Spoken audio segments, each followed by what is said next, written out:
मोहोळचे माजी आमदार राजन पाटलांचा मुलगा बाळराजे पाटलांचं वादग्रस्त वक्तव्य। विरोधकांवरती टीका करताना बाळराजे पाटलांचं वादग्रस्त वक्तव्य समोर आलंय। निवडणूक आल्यावरती विकासावरती कोणी बोलताना दिसत नाही, केवळ राजन पाटील आणि त्यांची 2 पोरच दिसतात असं वक्तव्य। ठाकरेंच्या शिवसेनेच्या अखिल चित्रेंची नितेश राणेंविरोधात राज्यपालांकडे तक्रार। राणेंच्या काही वक्तव्यामुळे मंत्रिपदाच्या शपथेचा भंग आणि ग्रामपंचायतीवरती दबावाचा आरोप। राहुल गांधींच्या समर्थनार्थ मुंबईत युवक काँग्रेसचं आंदोलन। लोकसभेत बोलण्यापासून राहुल गांधींना रोखल्याचा आरोप। मुंबई काँग्रेस कार्यालयासमोर युवक काँग्रेसकडून आंदोलन। नाशिकमध्ये गिरीश महाजनांच्या विरोधात जन आक्रोश महामोर्चा। प्रजासत्ताक दिनाला भाषणात महाजनांनी डॉ. बाबासाहेब आंबेडकरांचा उल्लेख केला नसल्याचा निषेध। यावरती वनविभागाच्या महिला कर्मचारी आणि महिलांनी आक्षेप घेतला होता। याच प्रकरणी महाजनांविरोधात मोर्चा।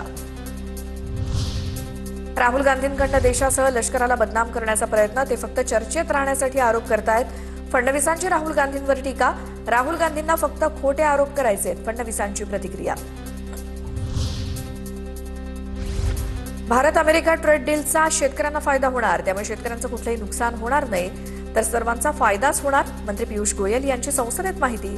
तर शेतकऱ्यांचं नुकसान होणार असल्याचा आरोप करत विरोधकांचा जोरदार गोंधळ, कामकाज स्थगित। बंगालला टार्गेट केलं जातंय, ममता बॅनर्जींचं वक्तव्य। तर ममता बॅनर्जींच्या युक्तिवादानंतर सुप्रीम कोर्टाची पश्चिम बंगालच्या निवडणूक आयोगाला नोटीस।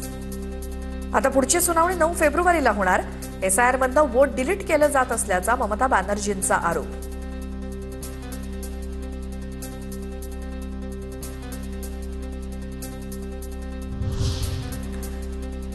बाळासाहेब ठाकरे राष्ट्रीय स्मारक समितीची उद्या पहिली संयुक्त बैठक। राज्य शासनाच्या वतीनं नेमण्यात आलेल्या समितीची ही पहिलीच बैठक। दरम्यान राज्य शासनाचे सदस्य आणि उद्धव ठाकरेंमध्ये बैठक होणार। जरांगेंना जीवे मारण्याची धमकी दिल्याची ऑडिओ क्लिप व्हायरल। जरांगेंना गोळ्या घालण्याची कराड समर्थकाची audio clip viral. TV9 Marathi audio क्लिपची पुष्टी करत नाही।